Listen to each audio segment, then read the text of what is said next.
شايف الجمال ده؟ بالعفش والاجهزه، مساحه 120 متر، 3 اوض و2 حمام، 480. لو معاك منصات لك على 4 سنين، تيجي معاك مصاريف. دي بتاعت مين دي يا حاج محمد؟ حارس يا ابني، يا ابني ده لعيب كوره كمان. بيلعب في النادي ايه دوت يا حاج محمد؟ نادي الحبونيه. بص تاخدها زي ما هي. بالنسبه للمعاينات يا جماعه مجانا، مفيش حد ياخد منك رسوم ولا اي حاجه. يعني ما جيش حد ياخد مني فلوس يا لا حاج لا لا، محمد؟ اتفرج على شقه واثنين وثلاثه ببلاش لو عجبك، والحجز مجانا بنخلص لك نفس اليوم. بالنسبه للاستلام فوري. شيروا الفيديو يا جماعه عشان يوصل لكل الناس.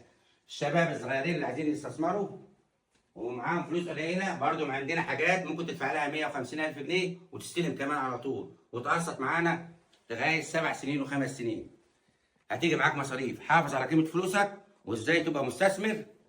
الاستثمار يا جماعه في العقار عامل زي الجبنه التركي، كل ما يقدم بيحلو. السلام عليكم ورحمه الله وبركاته. اللهم صل وبارك على سيدنا محمد عليه السلام. من اجمل شيء